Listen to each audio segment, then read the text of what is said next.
you guys know. See, now we're recording. We are officially back. We are back. I got nothing to say. Yep. Deep Rising. Deep Rising. Yeah, though this was a good one. This was a good one to come back to. Though? Yes. I will fight you on this. I'm going to be fighting both of you, probably. Oh no. Hey, you know what? A little bit of conflict makes a good podcast. That's all I'm going to say. They seized the world's richest ship, but no one's on board. Deep Rising. Da-na-na. I'll be the tagline guy. Yeah. Okay. I'm okay with it. You can also... Oh my god, if you just want to go ahead and stay as Charlie Day for the entire... No. What was the official tagline for the movie?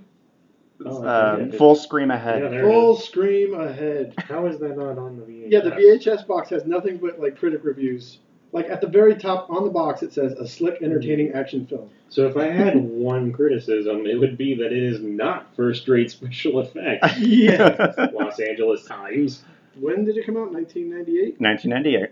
Jeez. That was a big year for action movies. Same year as Godzilla, the Roland Emmerich one? Mm-hmm. Godzilla the Godzilla. The Godzilla. The Godzilla name. So it was Treat Williams' biggest movie. What was it? What else was the movie with Treat Williams? The Phantom. The Phantom, yeah. He was the bad guy. He wasn't the lead coming out of a Sea-Doo on the cover of the movie. I think he stole the movie, though, from The Phantom. Before you told me that, From I didn't Billy even know he was Zane? in it. How dare you. I know Billy Zane was in it, and that's it. That's all I remember. But anyway. I suppose I should probably do the proper introduction. Yeah, we're so off-road here. We haven't even started yet. We're already off the rails. Here we go.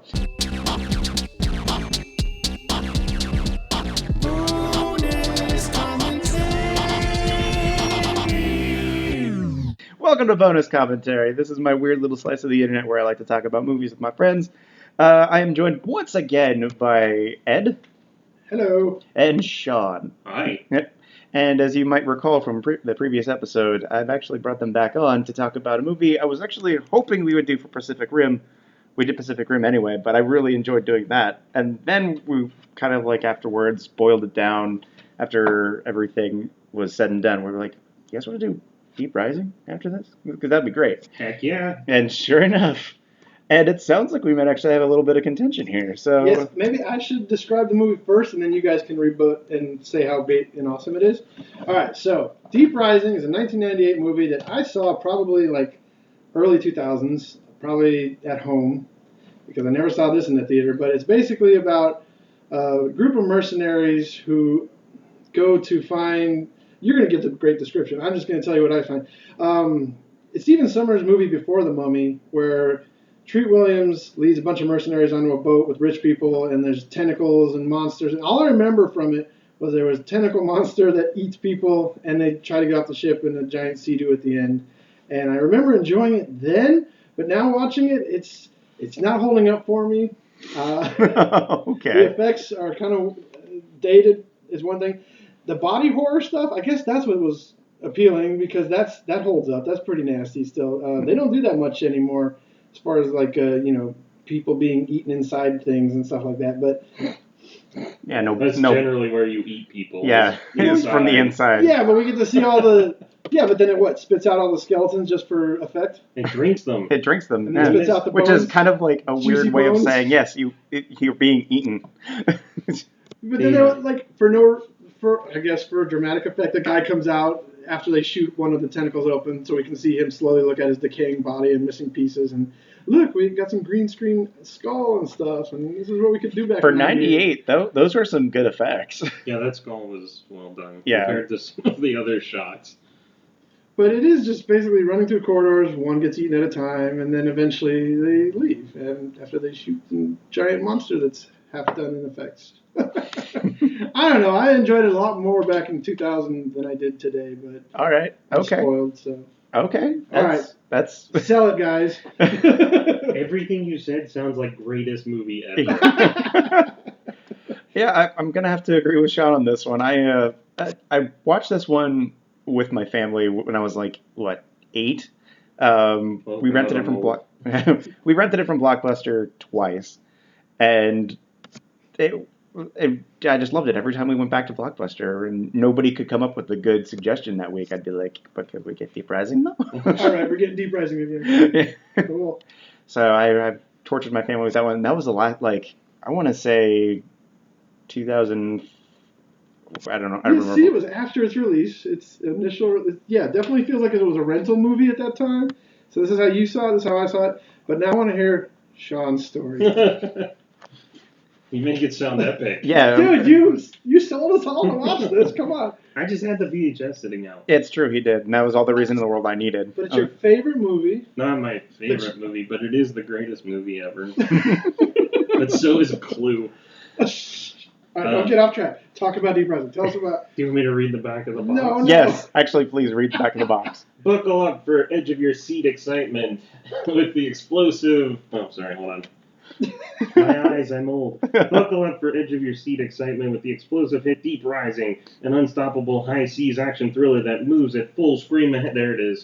Full scream ahead. There's the tagline. When a band of ruthless hijackers invade the world's most luxurious cruise ship, they're shocked to discover the passengers have mysteriously vanished.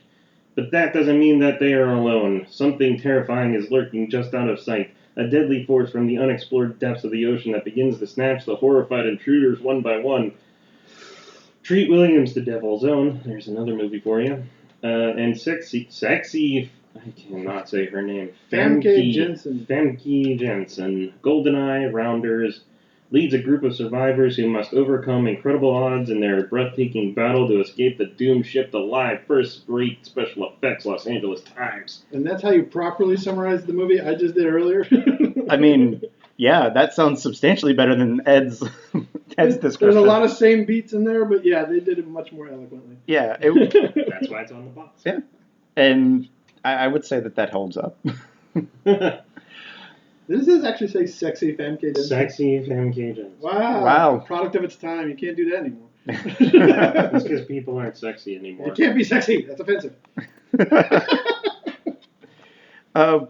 Yeah, no. So let's go ahead and just walk it through plot point by plot point. Well, let me tell you that. Yeah, tell us your story. The reason I like it so much is that I didn't see it until it was out on video, and it was probably like one of those $5 box bin things, and my dad had it, and I'd seen the poster, specifically that poster. Yeah, which is is sticker from the rental place on the side. I have no idea. $274. I got this used from eBay. That's 100%. That's the rental sticker. That's so their cool, Dewey Decimal That System. makes it even better. Yeah. So my dad had it. I went to visit him, and I was watching it, and I was like, this is the greatest rental movie I've ever seen in my life. So then I borrowed it for like 6 months. Recommend this action thriller to friends. That is perfect. That is absolutely That's on the tape, everybody. That's awesome. So I borrowed it from my dad for like 6 months and just watched it over and over again because it feels like the perfect blockbuster Friday night movie. It really is, though. Like it's got a little bit of everything in it. There's some like really interesting callbacks to like other movies. We called out Star Wars, Evil Dead 2 was in here. Aliens. That's on the box too. Aliens meets Titanic. That's right. I'm surprised Titanic came out before this. 50% less Celine Dion in this movie. Which is 50% less than what was actually needed in order to make Titanic great. I meant to make it sound like we didn't need Celine Dion. Anyway, I fucked that one up. I'll cut that. No, I won't. Made by Hollywood Studios, which is Disney, which, that kind of breaks my heart a little. I actually really like that logo of the Sphinx. So this was a Disney product. Hollywood this is now a Disney. Yeah, this is now a Disney product. They had Touchstone. Hollywood Pictures was their like secret R-rated movies. I mean, we won't see this on Disney Plus. Oh yeah. let's just make peace with the that. Sphinx and everything. Wow. What is it even rated? Oh, R. Yeah. Rated R. Sure, Yeah. because you got a guy that's half melted. Yep. Oh yeah. Oh, so the guy half melted is well, you can just tell the story. Well, real quick. Well, if you guys are at all interested and haven't actually seen this movie, it's available on Amazon, iTunes, basically anywhere where you can stream for like $3. And probably YouTube for free. Or buy a DVD because physical media is the future. Yep. Yeah. Look out for those solar flares. Yep. There is actually a special edition that was just released like earlier this year. It's a steelbook version of the movie, and it's got, I would actually argue, better poster art than the. How dare you, sir? The you jet have ski Treat and Williams with Famke Janssen on his back on a Sea-Doo, escaping a fireball coming out of a ship. You can't get any better than that. And that's just partially a screen grab from the actual movie. That's Photoshop at its finest. What are you talking about? We also after watching the movie, we went and did some IMDb digging on the trivia. Harrison Ford was supposed to be in this movie as the Can lead you actor. imagine Harrison Ford? Get off my boat. Yes, To yes, the I tentacle can. monster. Can you see Harrison Ford on a ski-doo? No, I can't. But I can see him running down the corridors, shooting at it. That'd be The great. world is better off without that visual. better off. I can't even put into words what I we're feel like I missing. infected him with my We word are stupid missing Harrison Ford on a sea-doo. That's like just a few years ago, I think Spielberg said at some convention or showing that Harrison Ford was offered Alan Grant in Jurassic Park, and he turned that down. And I was like, I could have had an effing quasi. Quiet! His voice is based on movement. I could have had like a quasi Indiana Jones figure in 1993. Oh, that would have been awesome. But what was some of the other fun stuff we discovered in this one? Right. One of the bigger ones that I was kind of hoping would be true, and actually is. The island that they end up on at the end of the movie, spoilers, is actually meant to be Skull Island. As in where Kong is from. As in this was going to be the first attempt at a connected universe. And we were going to start with Deep Rising. And there's going to be a King Kong reboot. Yep. Which they did do in 2005. Peter Jackson picked that one up, and God, what a missed opportunity. I hope somehow Legendary somehow picks up the rights to this. Disney just like lets it die off somewhere, and Legendary picks it back up, and rebuilds it, and throws it into their current MonsterVerse. I agree. More movies need Treat Williams. There's a lot of things that this movie did right, I think. I want to see more movies with Harrison Ford placed in the role instead. So we get introduced to the concept of this giant evil tentacle beast at the very beginning of the movie via a. Does it have a name? Ever? The tentacle monster? We're gonna call it Rising. We're gonna call it Rising. The script was called Tentacle, so they changed it to Deep Rising, but. Basically, that's all it is, except at the end, it's like got a big squid, I think it's octopus head. As close as they got, the Canton is theorizing that it's related to the Achaetoya, family, which is like a sea worm. No, that's the Toyota. Toyota, Achaetoya? And I don't think they ever name it anything other than that. Yeah, they get pretty close every once in a while, but they're just too busy shooting at it in order to like name it properly. No scientific research required. We named it. Its tentacles literally look like face huggers that open up and with a predator mouth. And with the predator mouth. And, yeah. So, all right. Yeah. Octalis. It actually has a name. Octalis. There you go. Thank you, fan Holy of shit. Wikipedia. Yes. And the drawing. Oh my god, that's probably on the steelbook. That's awesome. I'll be taking my So from here on out, you say Octalis. Octalis. No, I won't. And Argonautica. The Argonautica. So Octalis was on the Argonautica. We are immediately thrown into 90s cheese with a great day for night shot with rain effects over it. Oh yeah, Monsters. Oh, very cool. Cool. Sean's showing off the some of the concept artwork that's on the steelbook version. And apparently pop-up ads. Nice. Amazon, you can send me money for that free nod, by the way. And in Wikipedia. Yep. All the characters are introduced pretty much in this opening establishing bit where they're on the boat. We've got Finnegan, Benny from The Mummy. That's gonna be his name. That is all, and all of my notes. That is his name. His name is Joey Pantucci. That's his real name? In the movie. In the movie, yes. Oh. But he's Benny His real my notes. movie name. Well, who's Finnegan? Finnegan is Treat Williams. And it's actually John Finnegan, which I never knew until I looked at IMDb. Really? Yeah, see, watching the movie fresh for 10 years, I didn't even get anybody's name. No one's name stuck. It was so frantic and fast paced, which is kind of fun. All I remember is Layla because they were sad she was gone. Oh, Yes. Spoiler. Um, I have seen this movie so many times, and I almost never remember the mercenaries' names. T-Ray. Is it because he pukes and stinks up the place? Which one was T-Ray? T-Ray was the guy who plays Kano in the Mortal Kombat movie. Oh, Kano from Mortal Kombat. Yeah, I was just going by their names from other movies. Yeah, that was like most of my notes. If not entirely all of my notes. We're introduced to all the characters. Most of the characters.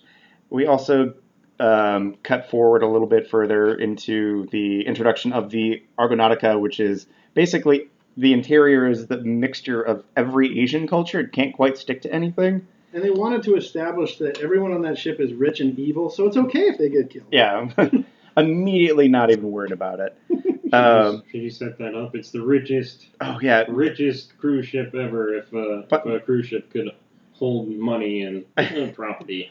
I think the thing that I was really impressed by was the fact that Sean was able to like quote this movie as it was going on, and I'm a little bit jealous about that because I don't think I've been able to do that since I was a kid. So there's this thing I feel about new movies that's lacking, and that is the delivery by actors can really make lines stick out in your head. Oh yeah. Somehow I think they're editing that out of movies.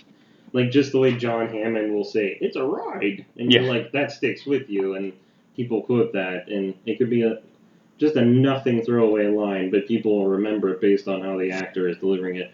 I miss that, and I get a lot of that from old movies, and my wife and I basically exclusively watch movies only pre-1999 when we're looking for something to watch. There was a little bit more passion back then, I think. That's what's missing in today's movies. And going back to what Sean was saying about the quotes really sticking, is even though he was saying the lines word for word, like there was like a foggy part of my memory slowly clicking back into place where like he would say that line and I would think, that's right, that's what he says. It's just like that's what he said in the movie. Yeah, it's like it's slowly clicking back on. So like if I watch the movie again, maybe like my 8-year-old self would be like, yeah, these are the lines, here they come. Yeah, you were 8, I was like 20 something. I wouldn't know.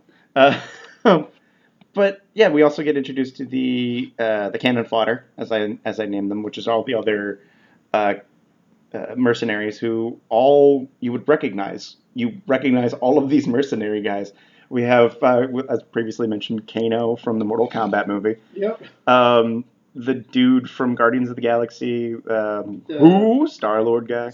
Oh, Vivo is his name in the movie. Oh my god, his name I was going to call him Black Guy in every movie. Wow. He was also in Captain Marvel recently. Yes, he was. As the same character, actually. His name is like Digimon. Digimon? No, Digimon Sant. I'm done. He's a Shazam, the wizard in Shazam. Is he really? Yes. Billy Batson, that guy. Yeah. I haven't actually seen that one yet. Not the best role for him. Hang on. He's also the slave in Gladiator. Wasn't he in the Spielberg movie? Amistad. Amistad. Yeah, that's how he got to start. Amistad. That guy. West Study is the. I had to go to the IMDb just to mercenary leader. Probably the best choice I could have made. Jason Flamel is Mulligan. Who's the? Listen to these names though. They're so 90s. The True Lies terrorist guy. That was. Mamuli. What you? Cliff, played by Cliff Curtis. Okay, Cliff Curtis. What you realizing, Mamuli? Trevor something is T-Ray. Trevor something. Trevor Goddard. Now, what is Trevor? Now, who's T-Ray and what did he play? He was the guy. Kano. He was Kano. Oh, that's Kano. We're still on Kano. Yeah, I'm working my way through the IMDb as it becomes available to me. Vivo. Yep. Wes Studi is the Indian guy in every movie. Yeah. And I think this is probably the movie where he has the most lines, which is kind of unfortunate because he was actually a lot of fun in this. He's pretty intense. All you need to know is an all-star cast of diverse mercenaries. Thanks for using the word diverse. Yep, that's right. Actually, yeah, that would be. This is ahead of his time. Yeah, a little bit. Clint Curtis, by the way, if you look at his IMDb, it's the image of his face melting. What? Yeah, it's the image of his face melting on IMDb. That's so great. That's so wrong. Oh, that's so perfect. It's always melting. Poor Billy. God, and that guy Treat Williams. I always think that I saw him on like Mad TV, but I don't think he was. He doesn't look like a alum. Well, he was in Blade. Was he? Was he melting there too? He was in the Mexican. But this is the image they chose to put on his IMDb profile. Sad. Okay, but yeah, those are the characters. Those are the mercenaries. Yeah, and it's amazing how these guys either had pretty good careers beforehand or went on to do bigger, better things. Couldn't tell you any of their names if you saw them in person, except the guy from Guardians of the Galaxy, which is still nope, I couldn't tell you. Yeah, Vivo. Yeah, Vivo was his character name. Yeah. That's how I'm gonna call him out if I ever see him in person. Oh, I got you. Digimon Home. Yeah, see? Digimon Honsu. How do you say that? Digimon Home. I don't know. By the way, if it wasn't clear by now, this is a podcast with a bunch of white people in it. Digimon My wife is shaking her head that that's not how you say it. How do you say it? Jaimin. Jaimin? The D is silent. Oh. Jaimin Hansu? Hansu? Hansu? So you don't know that part either. Jaimin Hansu. I like Digimon. Digimon Hansu. Digimon Hansu. Yeah, please don't sue me. I don't have any money. You guys sue for it. Who knows? Benny, the guy who plays Benny. Still on the mercenaries. No, Benny now. Benny, Benny. Joey Pantucci. Jilly Bantucci, who is What's his real name? Kevin J. O'Connor. Yep. And he's made a career of playing the swarmy guy in Sidekick. every Stephen Sommers movie, including The Mummy. He was the little wiener dude who was He's Benny in The Mummy. Benny in The Mummy. That's yeah. Yeah. He's Igor in Van Helsing. See where I'm going? He went on to do Peggy Sue, Catch 22. What? Peggy Sue? That would have been earlier, wouldn't it? I'm just going through his. He was in the blacklist apparently. Everyone was in the blacklist. That's fair. Chicago PD. In fact, the guy who was the terrorist in True Lies was in the blacklist. Spoiler, that's where I remember him from because of that scene he played with the lead guy. Oh my god. Technical terms. Yeah. I swear I'm giving you my brain state, but I can't say things. It's hot. When it comes, it's hot. It's the heat. It's a little warm, but that's okay. James Spader's character. There you go. Benny, again, that's my note here. Discovers that they are transporting nukes and gets the shit kicked out of him for it. Torpedoes. They are torpedoes. Nukes. Oh my god, this movie got serious. That's what I wrote. That's what I wrote down. And then they eventually go, yeah, they're not nukes or anything, but they're torpedoes. And I kind of was like, should I go back? But I'm in the middle of writing up my notes, and it's so frantic because of how fast paced this movie keeps going. I couldn't get them down. Do you want to address the premise? They basically, what is it? If they hire Finnegan. Yeah, they hire. Finnegan has a boat. Treat Williams. Treat Williams has a boat with his two friends. And an awesome chair. And it's basically just an awesome console all around. Yeah, that interior is way better than the boat. Mercenaries hire Treat Williams to take them out somewhere into the sea, and they're transporting cargo. And his motto is, if the money is there, we do not care. Yeah. I believe that's what it is. Yeah. Yeah. And then they hit a speedboat. And then the speedboat explodes, rips through their... but before that, we actually get introduced to Jean Grey's character. Jean. Is this in your notes, too? Yeah, again. Jean Grey shows up. Yes. Famke Jensen. Famke Jensen shows up, breaks into the security section of the boat to steal treasures, and she's a thief. She's a jewel thief. She's a Catwoman. Yeah, basically. Right. Cluster F this is so far. Look, she gets caught. She's put in. They have a brig, but it's not finished built yet. So they put her in the pantry. Food storage. Yeah, where she gets drunk and eats sushi. Not unlike Jack Nicholson from The Shining. And that kept being the when did reminiscent he thing eat for me. Sushi? No, but he was stuck in the brig, and I'm just like, this is like Jack Nicholson in The Shining. This whole scene. He was stuck in the pantry also. Right. Yeah, for like good half of the movie. Right. Just like her. I hate that movie so much. We also get introduced to the other star of the movie, the Gatling Gun, with basically... Oh, God. With the M1L1 triple pulse assault rifle. Hey, you got it right. You got it right. Auto-cooling, watertight. Yep, then that's the important thing, which, by the way, they never actually utilize. Yeah, what's the point of this whole gun? It being waterproof. And being badass looking. And everyone having one through the whole movie? And never running out of ammo. And sounding like a squirrel, a very rabid squirrel chasing you. That's accurate. Yep. Accurate sound effects. Uncanny. It's Charlie Day. It's perfect. If you haven't listened to the last podcast, you have no idea what he's talking about. Well, then go listen to the last podcast. No, we're not moving on. We're sticking on that. It's a Charlie Day podcast now. We get the initial breakdown of the Aeronautica. Oh God, I ruined that again. You did. Argonautica. I don't like it. It's Argonautica. I knew that. Canton, the guy that owns the boat, introduces it to all the rich people, and it sounds ever since the trailer, it sounds like Autonautica. It is not the Autonautica, it is the Argonautica, and I only knew that from seeing it on I like a even wrote lifesaver at the end of the movie. I wrote it down on my notes and I still got it wrong. The ship gets taken over by the giant monster after being shot down by a mysterious. Whoa, spoiler! No. This is the part of the movie we're actually at. Worms. Yeah, we don't know what it is yet. Take over the ship. It's Yes. literally 3/4 of the movie until you see a tentacle. It's true. And it's the end of the movie before you see the twist. Yep. The twist. The twist. What a twist. People are getting shot, or not shot, excuse me. What? Eaten. Rich people Very, very all over each other. very rich people. One woman actually hides in a toilet and has the worst cry acting. It was so bad I actually had to make a note of it, and I got that one right. Yeah, I'm sure she went on to have an amazing career. Oh, yeah. Well, that's like when I said a lot of lines in this movie are very cheesy, and you hear them and you're like, that was the best take? Really? Yes. Main cast slams into a ship, or a little speedboat. Speedboat. Yep. Which Was there rips anyone on the through speedboat? Persephone No, and it was Hercules, which just- are the engines. Oh, they were eating already. Hercules and...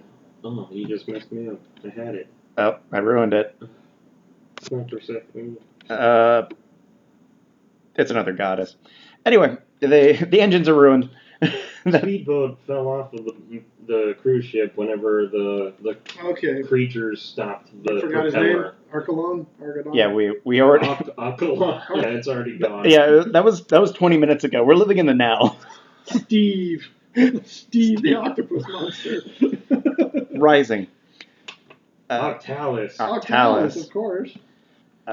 During this initial build up of the characters getting onto the ship, we get I have a very bad feeling about this, and a predator motif where they're all on edge because everybody's missing. There's blood everywhere, and there's a bit where some fireworks go off, and they just start opening fire for a solid 30 seconds on this spinning wheel.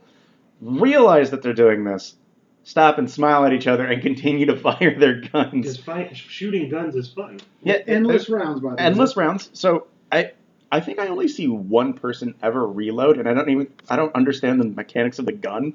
But I swear every time they hold it up, there's an empty magazine area where you're supposed to put the gun's bullets. We lose Benny's girlfriend in a kind of a crappy. Well, actually, that was a fun scene. I don't even remember how she died. She got yanked. Remember? The puppet. The puppet. That's right. We actually went through and did a frame by frame where we watched her get pulled. It's pretty well done. Yeah, her face is actually really on spot on. They even have the head hit a piece of The top of the boat? ship. hit a piece of the And boat. then she's ripped out under. Yeah, so at least she didn't suffer. She had brain damage. She died. She got the tentacle. She didn't get it as bad. So Actually, one of the more memorable scenes now. we have a moment where It's starting to come around. the It is the greatest movie ever. yes, we will turn you by the end of this. We get the moment where they're in the engine bay and they're trying to rebuild the engine's parts that are missing or got destroyed from their boat. And there's this great moment. It's one of Sean's favorites. We had to rewind it a couple of times. And it's where Treat Williams and Benny are looking at each. I'm sorry, let's just make peace with it. This is how it's going. We should have Sean explain it because it's his favorite scene, right? Yeah, you know what? That's fair. Sean, take it away. It's one of the best moments in any movie ever. And you got two mercenaries that have guns on them while they're trying to make or repair parts for their boat, and they're standing knee deep in water. And he's like, the hulls on these boats are supposed to be impenetrable. And they're like, yeah, what's your point? He's like, if they're impenetrable, then why am I standing in water? And then, you get some back and forth between the mercenaries. The one mercenary tells Benny, I don't like you. And Joey's like, you don't even know me. And then that guy goes off. The other guy goes to look at naked women on the wall because his whole story plot is that he wants to have sex with every one woman on every from continent. Every country. Yeah. So they're standing there doing, Treat Williams is hammering the parts, and then Joey is fussing with something next to him, and he's like, "What you got there?" He goes, "Peanut." And he's like, "A peanut?" He's like, "Peanut." And he's like, all right. And then he drops it, and it makes this plunk noise in the water, and I die laughing every time. This is the most random scene. It is I love their interaction. Those two characters in this movie, they really do. I love them. They kind of they are definitely one of the bullet points I would put on this movie as like being really likable and really fun. Does that build character or something in that scene? I don't know. Establish personality? I think it establishes personality. Because even later, like, I think that sticks with you in the back of your mind. Because later, whenever they're waiting for everyone to swim through the obligatory underwater chase scene, Joey comes up and Treat Williams has this little like half smile, and I'm like, oh, he's super excited. Like he's glad to see his old friend, and not the mercenary dick. Yeah. Kano makes his way through some hallways. Poor guy. Yeah. Sorry. Again, T-Ray makes his way through some hallways and makes his way to his inevitable death, where he gets pulled through some pipes and somehow his gun makes it okay. It lands directly in front of Treat Williams, and I'm not going to call him Benny, but I am going to call him Joey! Peanuts. Joey Peanut. No, that's his new name is Peanut. But like the way that's edited, it's almost like the gun teleported from like true. Around the corner. And like it's too small to actually make its way through the pipe. So like, was it like stuck on a part of his arm? Like the strap was part on his arm, and that was being pulled through the pipes, and like it just kind of got stuck outside and pulled along. Those guns are important to the plot. We needed that gun, so it had to show up back on the desk. I can only assume that when he died, it's like the end of the movie when Treat Williams threw his gun. So the monster just kills you in a way where you fling your arm out. The gun goes across wherever. We cut to the other mercenaries on the boat, and we get to a scene that actually threw me for a loop. Was they go to the security room where Jean Grey was earlier. And Vivo gets an axe directly into the face. Oh yeah. It's so sudden and out of nowhere, and it's so great. I think it's because like there's no music or anything building up to it. It's just so. Digimon gets brained. Yeah. But then they retaliate and kill like half the people in there. the other half of the rich people. Did we establish why the mercenaries are on the boat? I don't think so. To shoot torpedoes at rich people. No? Not yet. We haven't gotten. Well, yes, but we haven't actually gotten there yet. Oh yeah, that wasn't revealed till later. Yeah. We just knew there's some bad stuff going down. And then what's his name? What is your name, friend? Digimon? Not Digimon. He's dead. He's dead and gone. Okay, he got brained with the axe. Mamuli gets it by. Don't you realize in Mamuli? Wait, Mamuli is the terrorist from True Lies, right? Yes. Okay. And he's the one who gets the Jaws Evil Dead death scene where he's like being dragged around in the engine bay and gets pulled into some pipes, and then just a torrent of water and gore come flying out. Hit some pipes, more blood. Hit some pipes, more blood. And then he's just a pool of blood flying around with the tentacle. So that's what happens. Yeah. I mean, if you ever needed a reason to leave, we get Treat Williams and Finnegan. Joey. Finnegan and Joey. I'm going to learn it. I swear. No, I'm not. No, you're not. No, I'm not. Run away from this thing in a great rendition of the Tremor scene where the deck is kind of buckling from underneath their feet every time they run forward. That was rips walls up like tinfoil, which we're so pretty great. sure it was tinfoil with a broom. But it looks great. For its time, yeah. Yeah, for its time, it was great. It's all practical, we think. It certainly looked that The way. walls would not. Yeah. That hallway was definitely.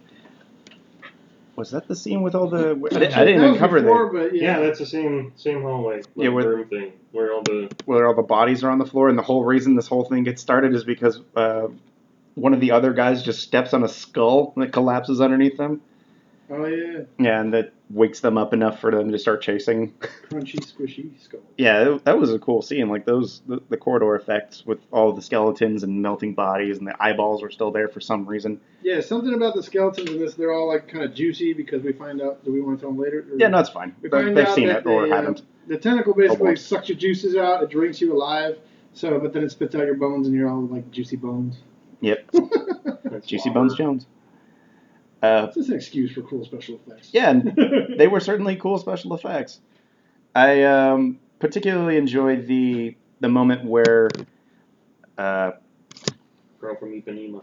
yes, we're in the elevator, and they're going down. They're all back together. All the mercenaries, anybody who's still alive from the crew, from the original ship crew. Jean Grey has joined up with them at this point. Yeah, and she's hitting people with shoes and breaking noses.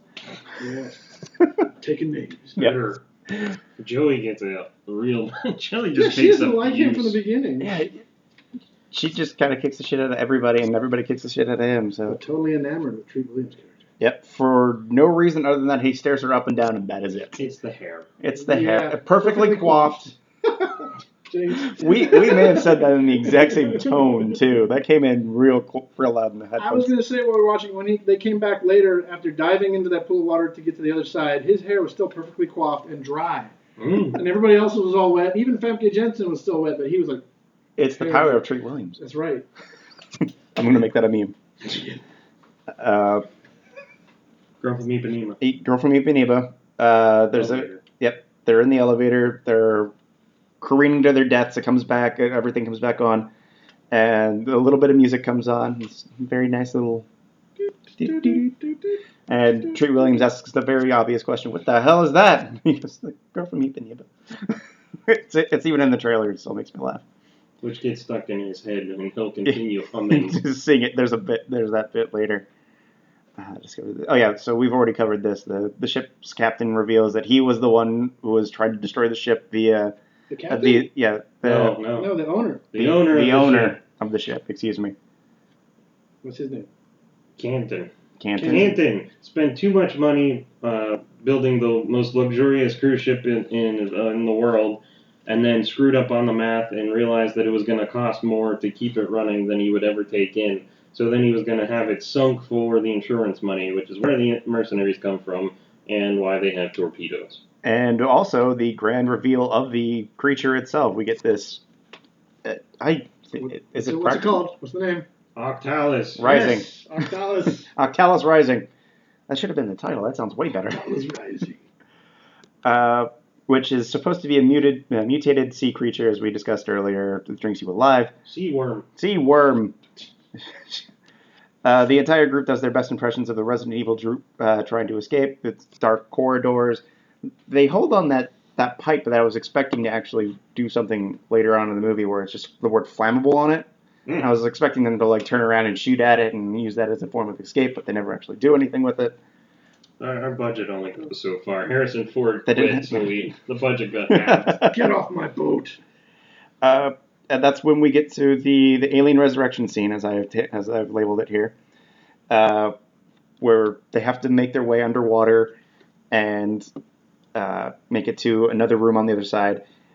And it is kind of funny because a lot of this movie does feel very reminiscent of Aliens 2, where they're kind of just skulking around corridors trying to survive this alien threat. And later on, I think it would be another 3 years away, we would get Alien Resurrection, which would do this exact same thing, somehow worse. And I don't know, I feel like this scene did it better, which is fun. Swimming in murky water. I got bad news for you. Uh-oh. Alien Resurrection is a 1997 film. Oh, it came out before. And it looks so much worse. Really? 97? Swimming in water. What's so great about that? I don't know. It just means that one ripped off the other. That's fine.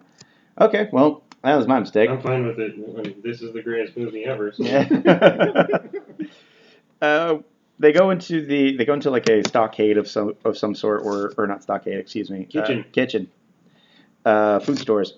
And they're talking about they should stay or should they go. And Finnegan. Should I stay or should I go? I hope I don't get hit with anything because Phil is already. I know. I'm just. WGM has claimed this copyright grounds. Right. It's not available in your country. I mean, you sneeze in the right tone, and the YouTube algorithm will get you.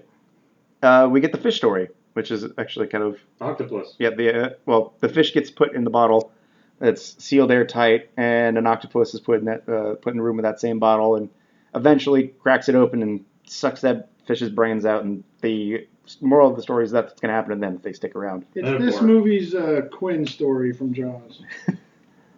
The doll's eyes. Another dude gets eaten. It's basically that's my note there. Is the Another dude gets eaten. Yeah. Which one was that? That Mulligan. was Mulligan. James Fleming. Fleming. Whatever. Is he the game over guy in the kitchen? Yes. Okay. Yes. The one that you're like, was that the best take of that line? Yeah. And he Not Mason. No way. This isn't happening. That's right. Oh, we forgot about Mason. Who's Mason? Mason's the dead. Black guy. Yeah. Black guy that got eaten in the water, and then he set off the grenade in the water. Because he took too long to jump into the pool, Yeah. and then He belly flopped into the water. Yeah, everybody has very graceful swan dives into the water in that particular moment. There's Jean Grey just goes she does She shoots the gun and falls back. Yeah, that's what happens. Joey goes Yay! crotch first into the water, and then Mason just jumps. He's like, I'm out of here. Yeah, he does a full blown belly flop. Memory serves. It's not very graceful. The monster starts to guide them around. It's trying to lure them into a trap, and that's when the ship's owner kind of does his deceitful Paul Reiser from Aliens. Yes. Again, money's at stake. I need to leave. Yep. I'm at stake. I need to leave. Screw everyone else. Well, it's all because of insurance. That's Yep. the whole thing. And they're led into a really gruesome image of all the feeding grounds of all the corpses of everybody. It's the party room. The party room. The poop deck. Yeah. That's right, 'cause it's the bow of the ship, not the bowels of the ship. The party poop deck, yeah. We're adults. We can laugh. What do we have here? It's an excuse for more cool skeletons all littered throughout, and actually have ambient noise of people screaming just to add that effect. Yeah.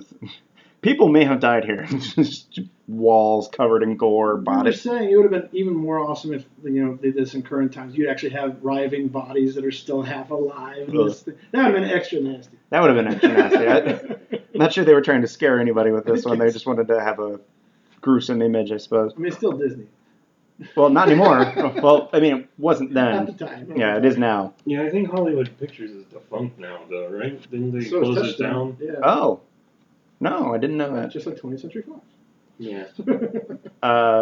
Yeah. At this particular juncture, everybody gets split up. We have Finnegan and Jean Grey. They go off their own way, and what's his name? Sorry, going back. Hanover and Benny are on their own corridor, and yep. I forgot his name was Hanover. Yep. Hanover Face. Which one's Hanover? The Hanover's the West Study. Guy. Yes. They did everything. West Study. I got it. And he shoots Benny in the leg, and he said 6 lines by this point, right? Because that's all he's very much. He said we got to slow him down, and they're like, with what? And yeah, we got to feed him. We got to feed him. Well, I've only got a wet stick of gum and a breath mint. That's right. Yeah, so he blows a hole in his leg, and Benny escapes, and Hanover disappears, only to be discovered that as Benny escapes, he finds a handgun. I was like, what the fuck did they just have a handgun just hanging around for? Turns out it was Hanover's, and he's being he's the only one that gets it slow. For dramatic effect. Yeah, for dramatic effect. Yeah. And slow enough that he can hand him the handgun, giving him the option to kill himself. But since he's such an asshole, he tries to shoot at him on his way out. The last words he hears on this planet are, "You're an asshole!" And then he gets it. But he's also the kind of guy who doesn't scream while he's being eaten. He's just kind of jiggling. Yeah, he didn't even make noise. And then we get the reveal of the last star of the movie, the jet ski. And surfboards. And the surfboards. That was very strange. It's like all these getaway vehicles and surfboards in the back. It's utilized, though. It's a surf shop in the dead middle of a cruise ship. Where getting a sea-doo out, you'd have to have some kind of a crane on shore to reach in there and pull it out. That doesn't even make sense now that I think about it. it's like in the middle portion of the ship, which is sinking. Unless they have so like it must a have been way high. and you just go. Which I would pay for that. That'd be great. Jet ski, slide, going down, jump off, and get on water and drive away. That'd be great. Wow. Sorry, I'm a child. I can't help it. No, I was just thinking that just the greatest movie ever. Yeah, there's no way that would ever fly in today's cruise ship. No one would ever do that. I know cruise ships. This is not a... That's why I brought Ed on. He's our cruise ship expert. The insurance alone on letting people go surfing in the ocean with their surfboard. Well, I think you'd go into a port and then go... Just go to the shops in the port. Why would you carry your own stuff? They do establish, actually, that they're making the expensive cruise ship was making its way to an island. So that might have been... They brought their own sea-doos and surfed. Did they say that? There's just an island in the distance. Yeah, that's... Which is Skull Island. Yeah, which would end up being Skull Island. Maybe that was intentional. Who knows? We get our... You shut up. This is a great movie. Greatest movie ever. We get a great moment where we actually finally get the big monster reveal, which it's... Octalis, who's missing textures. It's not just a bunch of worms. It's one big monster with a lot of weird arms. Tentacles and, mouthy arms. Yeah, with predator faces on them. Which straight up decked Tree Williams in the face. That's great. I wasn't ready for that. I laughed a little bit too much. And he eventually gets right up to its eye. What are you looking at? Pulls out his shotgun and blows its eye out. But he's also rigged up his boat because he lost his boat parts. Right. And they have it set up so that it's going to go out and come back with the torpedoes and blow up the boat. That is true, and that's what's happening is he's just set up. That's why he's back on the ship, was to get Jean Grey and have the boat come around with the torpedoes and blow up. Did he have a plan to have the Sea-Doo then? No. Yeah. Did he? Yeah. Really? Yeah, he told her to go into the boat to get into the ship. How was he going to get Benny, Jean Grey, and himself on the same... He thought Benny was dead because they went... Benny. Joey. Joey was repairing the boat. I've infected you. Okay. And then he came back in and saw the windshield of the cockpit shattered, and he didn't see Joey anywhere. So he figured he was dead. So then he set the thing to go and was going to... even before that, he told her to get on the ship and find the keys to a Sea-Doo. Yep. Because they were going to go an island that they saw when they ran outside finally. The greatest sign of a good movie is you just watched it 10, 15 minutes ago and you've already forgotten some of the stuff that happened. We're almost an hour out. We also have the captain. I have him written down as the captain. I am wrong. Canton. Canton's been running around making threats, but every time he has the opportunity to kill somebody, it never really goes off. His double-barrel flare gun. That's right. One more barrel than the shotgun. It was so strange. He threatens Jean Grey. He gets shot at and runs away. He gets another opportunity, gets shot at, runs away. He finds the boat with all the explosives on it that he doesn't know about. Set to autopilot. He jumps off the ship, breaks his leg, limps into the cockpit of the boat, and starts pulling up the joystick to face level instead of chest level or something. Actually being able to drive it. Yeah, but it blows up and destroys the entire ship in it's a great miniature explosion.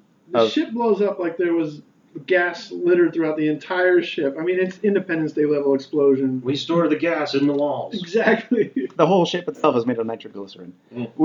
They did actually explain in the very beginning of the movie that it was likely that those torpedoes themselves can take out a city block. So, and there was 45 of them stuck in the storage bay. They were nuclear, right? Yeah, nuclear torpedoes. And also, Finnegan's ship is bigger on the inside than it is the outside, like Snoopy's doghouse. With the TARDIS. And we get the ending where Jean Grey, Treat Williams, and Benny, Joey. Hey, I told you by the end I'd get it. They end up on an island that was, they bring it up once maybe. But you glossed over the whole Sea-Doo part. Yeah. Yeah, you did. Yeah, I did. Action Sea-Doo through the halls. Tentacles flying through the corridor. You remembered it. And then they make it out, and then the title of the box cover happens. Yep, that's The true. box Box cover. cover And they happens. sea-doo 300 miles to the island. I'm pretty sure that's how they pitched the movie. And then the box cover happened. Sea-doo, explosion, fireball, tentacles. And then what we won't tell you is that Joey surfs there on a board later to meet up with them. And it's supposed to be Finnegan's board, too. Yeah, it was on the boat. Yeah, And but when it blew up, it almost cut Joey in half. Oh, yeah, but Yep. he made it in but he swam over and... Yeah, that greatest movie ever, Yep. right? Yeah.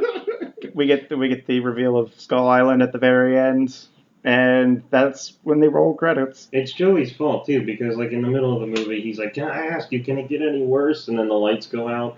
So at the end of the movie, he's like, this looks like a nice place. And then you hear Kong in the distance, and the trees are crashing, and birds are flying. There's a giant hole where the monster may have come from. And the there's volcanoes erupting. An effing volcano you couldn't see from the ocean. All right, Ed, we've talked It's about active. it. We've talked about it for about an hour. Yeah. Do you still feel the same way? Yes! It's okay. I You was can be wrong. originally saying, if this is that good as I remember it, I'm going to take it home and show it to the wife. It's even better. Now I'm like, yeah, I'm good. Aw. I saw it again. Blasphemy. A little bit. Sorry, it's not for me. Alrighty. Let's see. I can do. I was close. One more letter. You did better than I did. Good times forever. We should have done that. What was the monster's name? Oculus? Octalis. Octalis. Oh, you got it. You got it, Octalis. All right. So this is the portion of the show where we do something creative. This is called the Creativity Dice. I'll remind you, gentlemen, what it is. I'm going to roll a d8, which I managed to forget, so I'm going to use the power of Surrey. Oh, I have some. Oh, perfect. In the meantime, I will read these off. We'll roll a dice, and we get to do one of the following. We reread the script as the guest chooses. Which one do you want? Sorry. Are you having fun of my expense? We're all brain farting. It's okay. D8. It's fine. That one. That's fine. Perfect. All right. Draw the poster or make it better. Recast the movie. Play Fuck, Marry, Kill with the characters of the movie. Make up a pornographic parody title, which I admittedly dropped the ball on. Deep Rising? Come on. Deep Uprising. Courtesy of my lovely wife. Yeah. Roll a D&D character sheet based on one of the characters of the movie. That sounds like work. Yeah, There's a lot of work in these. It's really not, though. Some of these are just fun. Make up a new theme song for the movie. Make a PowerPoint presentation pitch for how the movie probably got made. Just scroll through those. It's really not a lot of work. Make up a PowerPoint presentation. Right. Which, nobody's ever called me out on for missing out. I missed out on one, and it never, nobody cares. So. And you audience listeners, how would you know if we did a PowerPoint presentation or not? Yeah, it's already ready to go. Just say the word. I would put it up somewhere. Here we go. That's PowerPoint presentation. Is it really? Yeah, it's an 8. Okay, well, if you'll push play here, I'll show you the next slide. All right, so slide 1. This is the Argonautica. As you'll see here, this is the giant rich boat where rich people of all cultures, mostly Primarily Asian. Asian apparently. Asian, yeah. This is where the action's going to go down. Okay, second slide. If you see here, you'll see this is the mercenary boat. Did it have a name? Because It doesn't, but the most important thing I need to ask you, Ed, as the one who's obviously making the pitch here. Yeah, let me turn off the projector for a second. Yeah, okay. So, tell me, will the guns have limited amounts of ammo? No, unlimited. If you'll see here, let's yes. Let me turn the projector back on. Yep. Slide 5 shows you the gun. As you see, Sean, what's the name of the gun? The M1L1 triple pulse assault rifle. Yes, as you see here in the diagram with all the layouts of the turrets and everything. It is unlimited ammo for our mercenaries. In fact, if your mercenary dies, you'll see here in slide 8 that the gun will magically show up in front of the next available mercenary. Well, that's great teleportation technology. We should actually make some. So, Can we make it look like a Gatling gun, like unnecessarily? Can it have a spinning barrel and everything? Give me a second. All right, done. Hey! Okay, now, going back to slide 3, let me show you here. Okay, so these are the torpedoes. They are nuclear. Oh, and okay. they are set up by our mercenaries. Wait. We don't want it to be nuclear. We don't want to scare anybody. Take it So we out. should. That's right. There we All go. done. That's Okay. better. That's Bombs are too scary. The bombs are too The scary. bombs are too scary. We dial them back to just being torpedoes that can blow up a city block. Slide 4 is our mercenaries. We have Kato from Mortal Kombat. Hey! We have terrorist guy from True Lies. Oh, hey, I know him. Wes Studi, the Indian for all your needs. Isn't he in everything? Yes, he's in He's going to be too recognizable. Dances with Wolves. He was Sagat in Street Fighter. Little known fact. That is one we will. Anyway, we're on a skip. We're going to keep running with it. Here we go. And then we have our leads at the bottom of this slide here. You'll see we have Finnegan, played by Treat Williams. Can we make him not Treat Williams? Can we make him a little less fashion forward? Okay. Yeah, you can do that, I guess. Benny / Joey from The Mummy / this movie. Perfect. Get them on. Sign them all. Sign them all. Femke Jensen.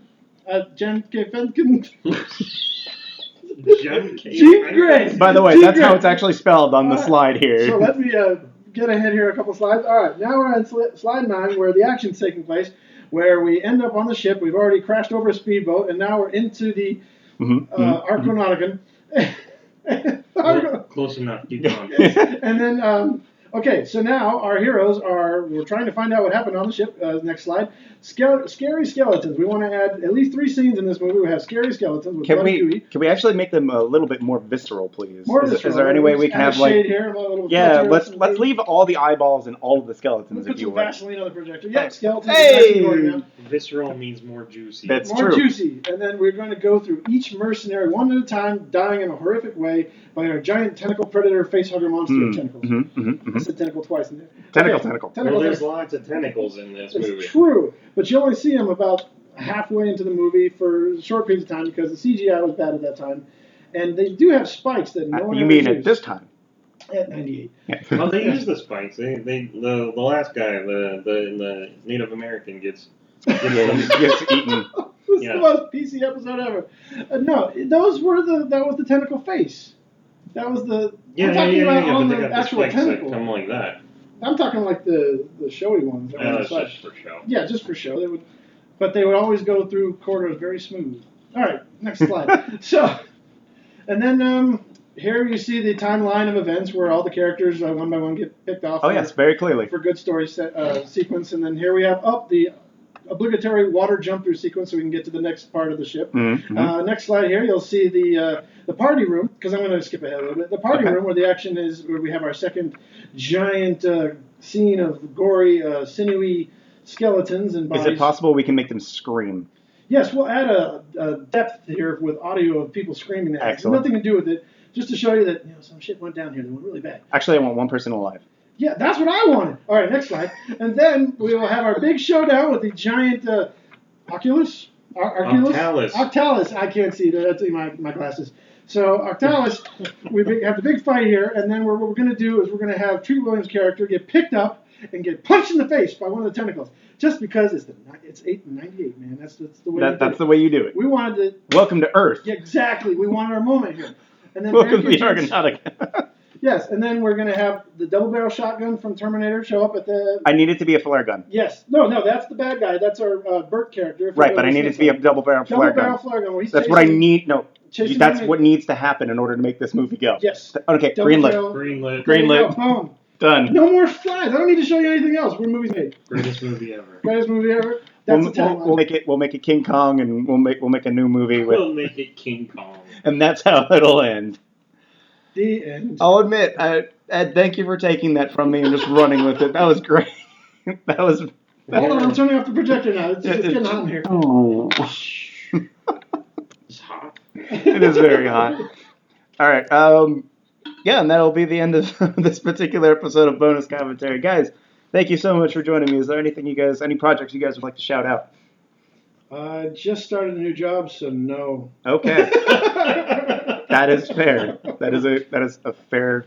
But Stupidspacegun Productions on YouTube, but the creativity's been halted a little bit for a while, so.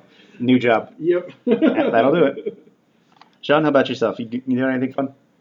I have a YouTube channel called Random Back Issue Comics. I look at comics from the 60s, 70s, 80s, 90s, anything pre-New Millennium. I look back at all the comics that I missed out on, and I try to add sound effects and explore the characters and stories that I missed out on. Did I say it was Random Back Issue Comics? You can say it again. Just on YouTube, I'm working currently on a Danger Girl review that I want to incorporate my wife doing terrible voices for. Yes. That's coming. That's taken a little while. It's a big 3-part spectacular Danger Girl finale. Danger Girl Spectacular. going to do part 1 of the trade that I have, part 2 of it, and then look at all the action figures from McFarlane Toys. So that's soon. That's like my next month. That sounds awesome. Other than that, real quick, isn't Danger Girl having a movie come out? Isn't that timely? That's good timing. I have no idea. I heard they're not surprised me. Cool. And I think that's going to be terrible because this comic is effing awesome. Skip that part. Just you want to synergy, man. Yeah, it happens. That happens to me way too often. I'll think of something or start reading something, and there it is. And that happens with my wife. She'll start reading a book, and then she's like, "Oh, next week it's a movie." It's cross promotion, though. You're working on the YouTube stuff, and everybody's going to be wanting to know the original stuff. Speak well of it. We'll just edit that part out. Oh, it's an awesome comic. No, the movie. Well, we'll see how the movie goes. Yeah. I don't have a lot of confidence in Hollywood anymore. That's why I watch Deep Rising. That's the best we're going to get out of that. Okay, that's good. That's good. The comic is amazing. It's like a combination of Charlie's Angels, Indiana Jones, and James Bond. Nice. And all 3 properties that Hollywood is actively trying to kill. Yeah, but it does it very well. And the guys that do this comic are such big movie fans from like the 90s and Indiana Jones and all that stuff. So it's paced and set up to look like movies, action movies and stuff.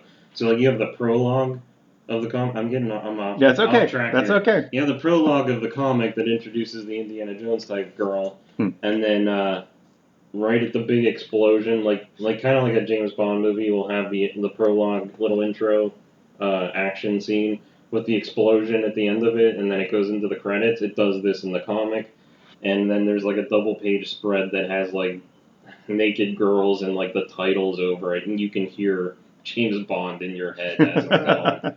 And like even their leader is like old muscular Sean Connery. Listen to that, Hollywood. That sounds like something I would go see instead of your Charlie's Angels reboot you're making. Yeah. It's awesome. Not to spoil my review, but it's awesome, and everyone should read it. Go check it out on Random Back Issues. Yeah, soon. Coming soon. Coming soon. It's taking a little time. And, of course, this has been Bonus Commentary. Make sure to check us out wherever you listen to your podcasts, YouTube, Facebook, Patreon. We have it all. And next month, we'll be covering Necrotronic. You can check that one out pretty much anywhere. This is going to be a fun one, guys. And one more time, thank you, Ed, Sean. This has been a lot of fun. It was a great look back at the past. Thank you. Best movie ever. Best movie ever. All right, everybody. See you later.